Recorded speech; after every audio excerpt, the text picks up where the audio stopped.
1 0. Lift off normal. India has launched a new mission that it calls a vital stepping stone in its bid to become a space superpower. सोमवार शाम इसरो ने space docking experiment यानी कि SpaDeX satellite के जरिए एक सफल launching कर नया इतिहास अंतरिक्ष की दुनिया में रच दिया। प्लेटफॉर्म के जरिए एटलीस्ट मैं तो मुबारकबाद देना चाहूंगा इंडिया को, उनकी हुकूमत को, ISRO को और पूरी उनकी आवाम को कि एक बहुत बड़ा लैंडमार्क उन्होंने अचीव किया है। Tell us a little bit more about this mission, please. दरअसल स्वदेशी तरीके से विकसित इस डॉकिंग तकनीक के जरिए इसरो दो स्पेस क्राफ्ट को आपस में जोड़ेगा। Especially with respect to Chandrayaan-4, where India hopes to bring back samples from the moon back to the Earth, this docking mission will be really helpful. आज मैं ये पूछना चाहूंगा, क्या वजह है? आप भी बाहर जाते हैं, पढ़ते हैं, ऑक्सफोर्ड, कैम्ब्रिज, आपका हर ब्यूरोक्रेट, उसके बच्चे बाहर के पढ़े लिखे हैं। क्या वजह है आप में विवेक रामास्वामी और श्री राम कृष्णान पैदा नहीं हो रहे? क्या वजह है? सर, कितनी बड़ी इंटरनेशनल बेइज्जती हुई, हर अखबार में ये छप रहा है कि इंडिया चांद पर और पाकिस्तान गट्टन में। कितनी बड़ी बेइज्जती वाली बात है, शर्म क्यों नहीं आती हमें? जो मेरे साथ इंडिया से लड़के आए हुए थे ना, वो अब पूरी फीस लेके आए थे as a loan from the government. Indian government जी, पूरा लोन लेके आए हुए थे और उनका क्या प्लान था कि स्टडीज खत्म होने के बाद they will go back to the country. जय हिंद दोस्तों, स्वागत है एक और वीडियो में। दोस्तों, इसरो ने सोमवार को श्रीहरिकोटा से रात 10 बजे एक PSLV रॉकेट के जरिए अपने स्पेडेक्स मिशन को लॉन्च किया। इसरो इसे भारत के अंतरिक्ष कार्यक्रम में एक महत्वपूर्ण मील का पत्थर बताया है। माना जा रहा है कि इसरो के इस मिशन की सफलता ही भारतीय अंतरिक्ष स्टेशन के बनने और चंद्रयान-4 की मिशन की सफलता को तय करेगा। यही वजह है कि इस लॉन्चिंग को बेहद अहम माना जा रहा है। इसरो ने जानकारी देते हुए बताया कि स्पेडेक्स सैटेलाइट का सफल सेपरेशन भारत की अंतरिक्ष यात्रा में एक और मील का पत्थर है। इसरो ने X पर लिखा, PSLV C60 पर प्राइमरी स्पेडेक्स स्पेसक्राफ्ट A और B सफलतापूर्वक अलग हो गए हैं। इसरो चीफ S सोमनाथ ने बताया कि डॉकिंग कल से शुरू होगी और फाइनल डॉकिंग 7 जनवरी तक पूरी होने की उम्मीद है। केंद्रीय मंत्री डॉक्टर जितेंद्र सिंह ने कहा, मुझे ऐसे समय में अंतरिक्ष विभाग से जुड़ने का सौभाग्य प्राप्त हुआ है जब इसरो की टीम एक के बाद एक वैश्विक चमत्कारों से दुनिया को मंत्रमुग्ध कर रही है। भारत अपने स्वदेशी रूप से विकसित भारतीय डॉकिंग सिस्टम के माध्यम से स्पेस डॉकिंग करने वाले चुनिंदा देशों की लीग में शामिल होने वाला चौथा देश बन गया है। कॉन्ग्रेचुलेशंस इंडिया वंस अगेन कि आप हमें मौका देते रहते हैं कि हमें आपको मुबारकबाद देने का जो है वो चांस मिलता रहता है। अगर एवरीडे नहीं तो हर दूसरे दिन कोई ना कोई ऐसी खबर आ रही होती है जिसके ऊपर भारत को मुबारकबाद दी जा रही होती है। पूरी दुनिया की तरफ से एक बार फिर इंडिया को मुबारकबाद दी जा रही है, इंडिया को कॉन्ग्रेचुलेट किया जा रहा है क्योंकि इंडिया की तरफ से एक सक्सेसफुल लॉन्च हुआ है। इसरो इंडियन स्पेस एजेंसी ने सक्सेसफुल लॉन्च किया है स्पेडेक्स एक ऐसा लॉन्च जिसको लॉन्च करने के बाद और इसको कामयाबी से कंप्लीट करने के बाद India to become 4th country of this world after United States, China and Russia।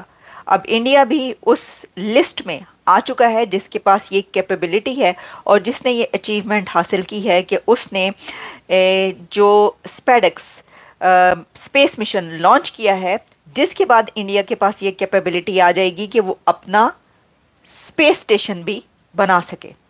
तो देखिए, हम आपको बताते हैं इस लॉन्च के बारे में, जिसके बारे में हर जगह ये पब्लिश हो रहा है। CNN इस वक्त मेरे सामने ओपन है, बहुत सारे और दुनिया की वेबसाइट्स जिस पे बताया जा रहा है India launches it's first space docking mission. ये एक्चुअली स्पेस डॉकिंग मिशन है और स्पेस डॉकिंग मिशन आप कह सकते हैं कि इंडियन मेड रॉकेट इंडिजिनस ये अटेम्प्ट है और in an attempt to become the 4th country to achieve advanced technological achievement।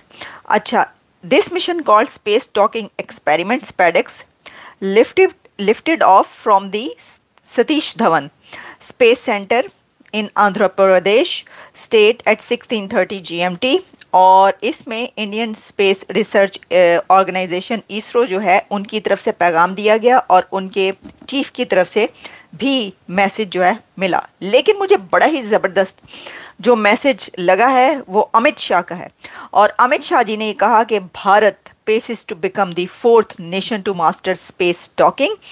Kudos to Team ISRO on the successful launch of SpaceX mission. This is a grand success that opens a new path for Bharat in space docking technology and strengthen its role as a global leader in space. All my best wishes to our genius for the journey ahead. ठीक है, अच्छा अब ये बात जो इसके अंदर जो इन्होंने एक बात की ना, वो है कि Bharat is global leader now space में। ये मैं बात करना चाह रही हूँ। ये ना तारीख में लिखा जाएगा, लिखा जा रहा है, लिखा गया है कि जितनी तेजी के साथ एक कंट्री तरक्की कर रहा है और उसने अपने स्पेस में जितनी तरक्की कर ली है भारत ने इतनी कम ड्यूरेशन में, दिस इज़ अनबिलीवेबल और रिकॉर्ड है ये।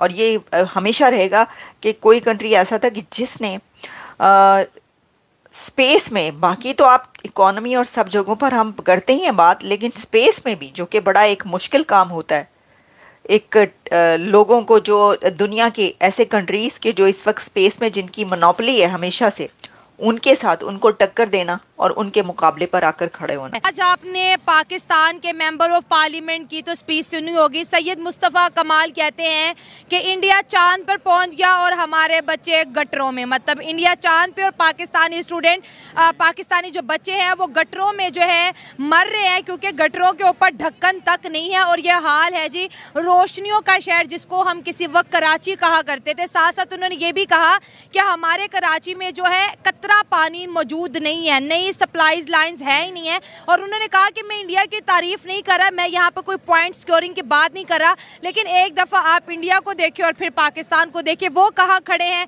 वो चांद पे और हम गटर पे। एग्जैक्टली उन्होंने ये वाली बात तो बिल्कुल सही किया कि ज़मीन और आसमान का जिस तरह फ़र्क है ना, अब इंडिया और पाकिस्तान में इतना फ़र्क आ गया है। अच्छा। एक टाइम था जब हम इंडिया और पाकिस्तान जो है ना वो साथ साथ चल रहे थे, दोनों मुल्क।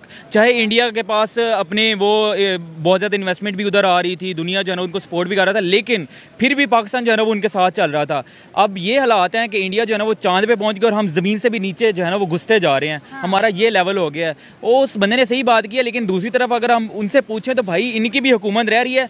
कौन सी ऐसी हुकूमत है जिस हुकूमत में ये लोग शामिल नहीं है? सही बात है। जिस बंदे की भी हुकूमत आई है ना, चाहे वो इमरान खान की थी, चाहे वो शहबाज शरीफ की हो, चाहे वो निगरान हो, जो मर्जी हो, हर हुकूमत के अंदर जो है ना वो MQM शामिल रही है। अब वहाँ पे आप चले जाएँ कराची के अंदर, आपको सिटी लगेगा ही नहीं। मैं अभी रिसेंटली कराची से होके आया हूँ, हमारा यूनिवर्सिटी का टूर था तो हम लोग वहाँ पे गए। अच्छा। और इतने बुरे हालात हैं रोडों के, इतना बुरा कि हम मोबाइल नहीं बाहर लेके निकलते थे। हमें वो उनके लोकल कहते थे कि भाई आप लोगों ने अपनी ख्याल रखना है, हम लोगों ने साथ बटने वाले मोबाइल लेके गए। अब ये हालात है एक सिटी के, तो कौन आएगा? ये मुझे सबसे पहले ऐसी सिटी जहाँ पे इंसान 10,000 का मोबाइल नहीं रख सकता। एग्जैक्टली 10,000 का मोबाइल नहीं रख सकता, लोग डरते हैं। अब तो जिसके पास मोबाइल नहीं ना मिलता, फॉर एग्जांपल अगर मुझे उन्होंने रोका ना, तो मेरे पास अगर मोबाइल 5,000 गया तो वो मुझे गोली मार देते हैं कि भाई तुम बड़ा मोबाइल क्यों नहीं रखते अपनी जेब में। ये हालात हो गया मुल्क के। वहाँ पे बच्चे जो है ना वो आपको सड़कों पे ऐसे पड़े मिलेंगे लावारिस से, इस तरह के हालात हैं। गटर वहाँ पे ऐसे हैं, पुल्ले अगर वहाँ पे आप जाके देखें ना, मतलब इस तरह कोई, जिस तरह आप चले जाएँ कोई खंडरात पुराने जो कहते हैं ना कदीम ज़माने के बने होते, इस तरह कराची मंजर पेश कर रहा है। और भूख से लोग मर रहे हैं वहाँ पे, लोगों के पास इलाज नहीं है, लोगों के पास तलीम नहीं है, लोग क्या करें समझ नहीं आती। ये पूरे मुल्क के हालात हैं, ये सिर्फ कराची के हालात नहीं है।